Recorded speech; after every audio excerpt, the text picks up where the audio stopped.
శ్రీ సత్యసాయి జిల్లా ఓబుళదేవర చెరువు మండల కేంద్రంలో వైసీపీ ఆధ్వర్యంలో రిలే నిరాదీక్షలు కొనసాగుతున్నాయి.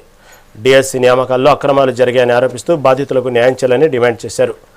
అధికారుల నిర్లక్ష్యం వల్లే దివ్యాంగ నిరుద్యోగి అంజప్ప ఉద్యోగం కోల్పోయి తీవ్ర మానసిక వేదనకు గురయ్యారని ఆవేదన వ్యక్తం చేశారు. బాధితులకు న్యాయం జరిగే వరకు వైఎస్ఆర్సీపీ ఆధ్వర్యంలో పోరాటం కొనసాగిస్తామని స్పష్టం చేశారు.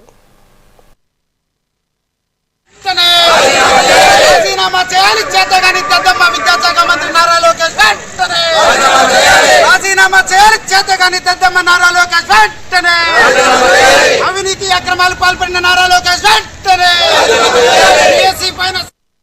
కలిసి సార్ ఇట్లా నాకు 30% ఇచ్చినారు. నేను 100% VH కేటగిరీకి చెందిన వ్యక్తిని, దయచేసి నాకు రీ ఎగ్జామిన్ చేయండి అని మళ్ళీ తిరిగి నేను పీజీఆర్ఎస్లో అర్జీ పెట్టగా సార్ మళ్ళీ నాకు రీ ఎగ్జామిన్ చేయండి అని అనంతపురం GGHకు తెలియజేయడం జరిగింది. అక్కడ HOD అయినటువంటి ఆప్థమాలజిస్ట్ HOD అయినటువంటి వాళ్ళు మళ్ళీ నాకు 3వ తారీఖు రీ ఎగ్జామిన్ జరిపి 40% ఇవ్వడం జరిగింది. అందులో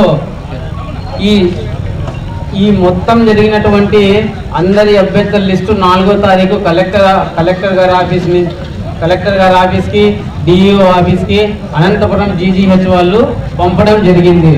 కానీ అక్కడ DEO గారు ప్రతి ఒక్కరిది పంపించడం జరిగింది. కానీ నా యొక్క సర్టిఫికేట్ అప్లోడ్ చేయడం జరగలేదు. అందువల్ల నాకు అక్కడ జాబ్ అనేది మిస్ అవ్వడం జరిగింది. కానీ అక్కడ మళ్ళీ వెళ్ళి సార్ నా మెరిట్ లిస్ట్లో సెలక్షన్ లిస్ట్లో నా పేరు ఎందుకు లేదని అడిగితే, బాబు RJD గారు చెప్పినారు మేము ఫస్ట్ డే తీసుకున్నామని కన్సిడర్ చేయడం. కానీ ఇది నోటీస్లో కానీ ఎటువంటి నోటిఫికేషన్లో కానీ ఏ విధంగా కానీ కనపరచడం లేదు. సార్ ఇది నోటిఫికేషన్లో లేదు కదా సార్, ఎందుకు మీరు నాది కన్సిడర్ చేయలేదు అని నేను అడిగితే RJD గారు ఫస్ట్ డే తీసుకోమన్నారని ఇతను అంటాడు. ఈ DEO గారు వాళ్ళకు RJD గారు మళ్ళీ వీళ్ళను సార్ ఫస్ట్ డే తీసుకోమని వీళ్ళంటే వాళ్ళు ఒకరి మీద ఒకరు పెట్టుకొని కలిసి